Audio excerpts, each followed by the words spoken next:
বলছে রাজাকার।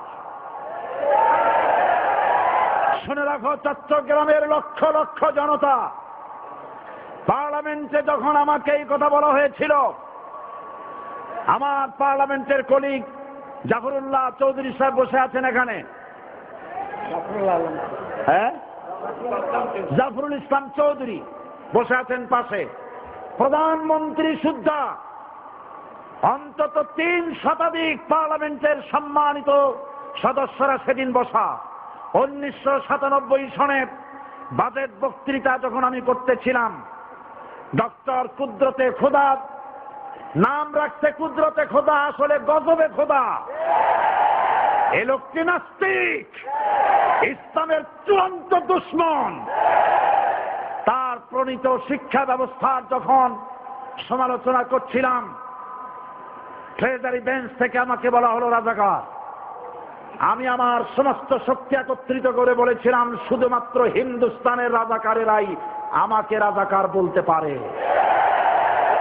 আমি বলেছিলাম 1973 সন পর্যন্ত আমি বাংলাদেশের কোন রাজনৈতিক দলের নেতা এবং কর্মী ছিলাম না। আমি রাজাকার নই। আমাকে রাজাকার বলে যদি তাকেও প্রমাণ করতে না পারে 10 কোটি টাকার মানহানি মামলা দায়ের করব।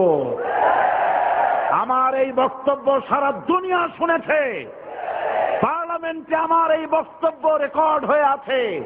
সেদিন 3 শতাধিক পার্লামেন্ট মেম্বারের কেউ আমার চ্যালেঞ্জ গ্রহণ করেন নাই। যে কোনো ব্যক্তি পার্লামেন্টে গিয়ে আমার বক্তৃতা দেখে আসতে পারেন। এরপরে 1997 সনের 7 অক্টোবর দৈনিক জনকণ্ঠ পত্রিকা যখন আমার বিরুদ্ধে লিখল, সেই পত্রিকায় সাইদির ওপেন চ্যালেঞ্জ 8ম পাতা, 1997 7 অক্টোবর, এত বড় 2 কলমে হেডিং।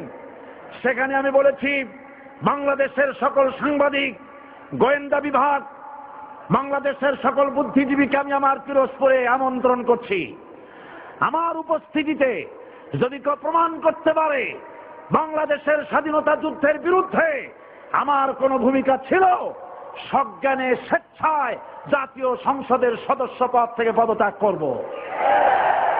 3 বছর পার হয়ে গেছে, আজ পর্যন্ত কেউ এই চ্যালেঞ্জের মোকাবেলা করে নাই। সুতরাং আমাকে যারা রাজাকার বলবে তারা পিতৃ পরিচয়হীন অবৈধ সন্তান। 1971 সনের, শোনো মুসলমানেরা, 1971 সনের কোন কাদা সাইদির গায়ে লাগে নাই। আমাকে রাজাকার বলে জনগণ থেকে বিচ্ছিন্ন করবা, জনগণ থেকে আমারে বিচ্ছিন্ন করা যাবে না। কারণ এই জনগণ আমার জন্য আসে না, এই জনগণ আসে আল্লাহর কোরআনের জন্য।